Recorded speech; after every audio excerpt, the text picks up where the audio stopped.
अरे ए सखी चली ना सरस्वती माँ की पूजा करल जाई तो चली।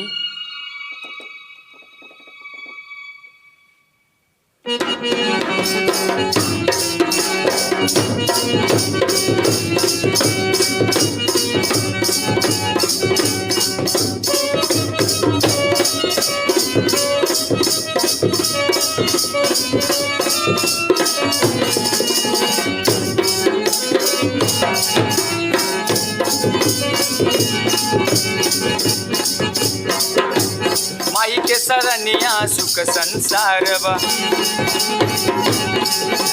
सेवकन के ऊपर कृपा अपार बा।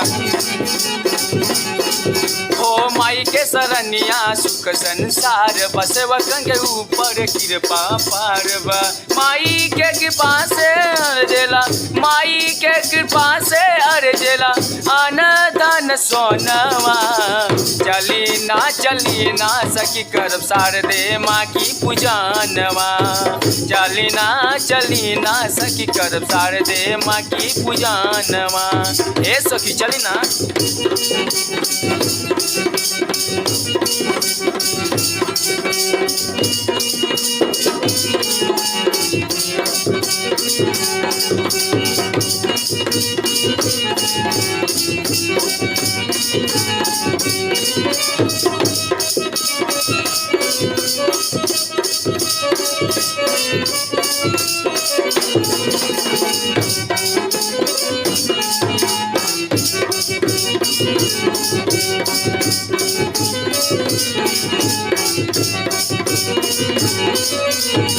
केहू माई के चरनिया पखारिहा, केहू बहार अंगनवा। केहू माई के श्रृंगार करिहा, केहू माई बनवा।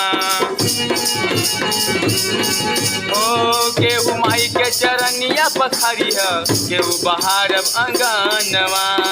केहू माई के श्रृंगार करिहा, मांगिया विद्या वरदानवा।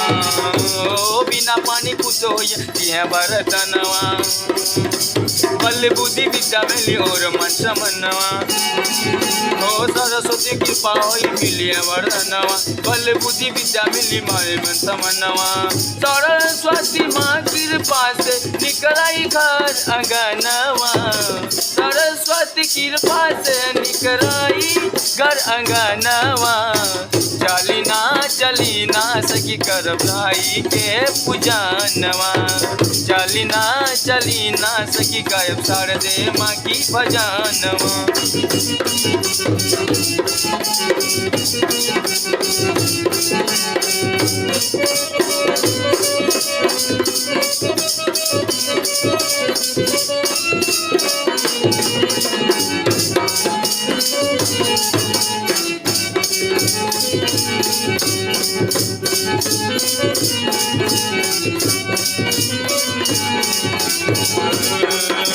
सरस्वती माँ पे जकर आस रहेला, पूरा देला माई आस हो। यही से कहतानी हो सखी माँ पे रखी विश्वास हो। सरस्वती माँ पे जकर आस रहेला, पूरा बेला माई आस हो। यही से कहतानी हो सखी माँ पे रखी विश्वास हो। माँ की कृपा से पूरा करब, माँ की कृपा से पूरा कर अपना सपनावा। चली ना सखी गायब शारदे माँ की भजनवा। चली ना सखी करब शारदे माँ की पूजनवा। ओ माई के सरनिया सुख के संसार बा, सेवकन पे कृपा माई के पारबा। ओ माई के सरनिया सुख के संसार बा, सेवकन पे कृपा माई के अपारबा। माई के कृपा से अर्जला, माई के कृपा से अर्जला आना दान सोनवा। चली ना सखी माँ की भजनवा। चली ना सखी माँ की भजनवा।